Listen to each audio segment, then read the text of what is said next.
In this video, I'm going to tell you my 10 favourite flashcard games.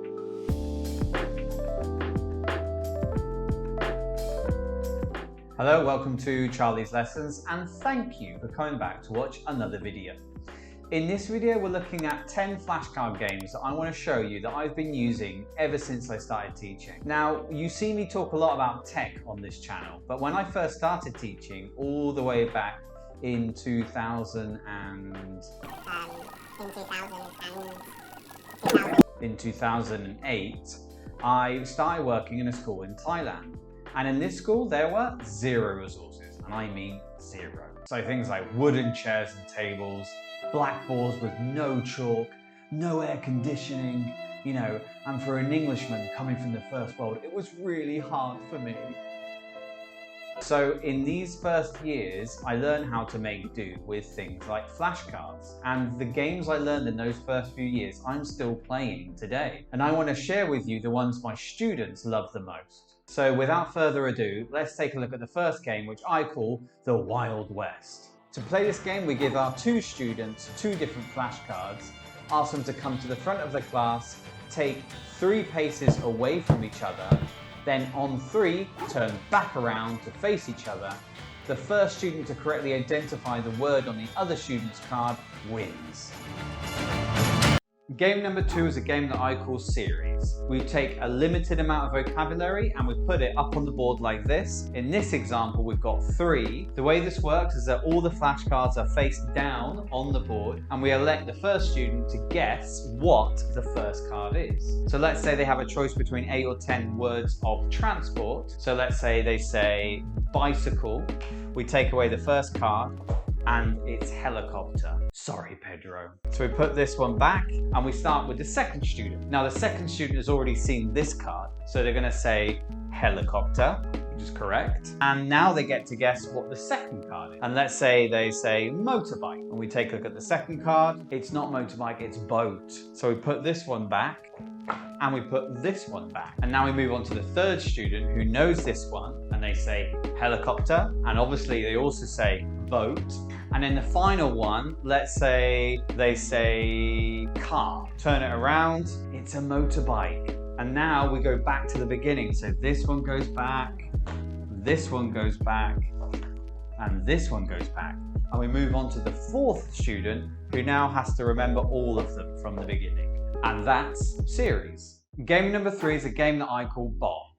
I give every student 3 lives and I put a bomb flashcard in within the vocabulary that we're studying for that class. So in this example, I've got 3 pieces of vocabulary and the bomb. Now the bomb for this one is a sausage, because who likes sausages? I put this back here, I'll say 1, 2, 3, 4, and I'll ask a student to choose a number. Pedro, which number would you like to choose? Number 2, you say? Oh no, it's the sausage!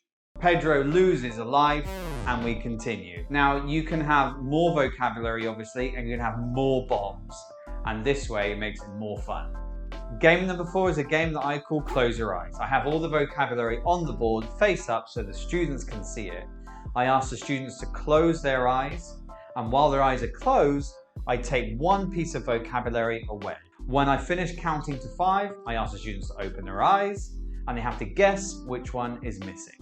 Now another way I play this game is that I put the students in teams and I have them come up and pull away 1 card for the other team to close their eyes and guess which one is missing.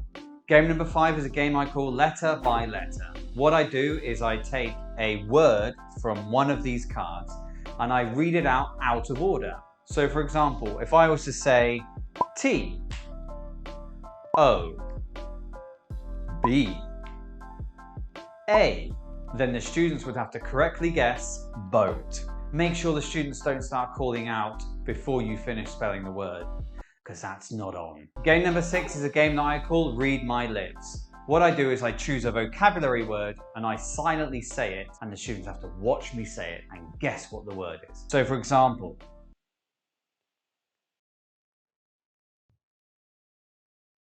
did you get those 3?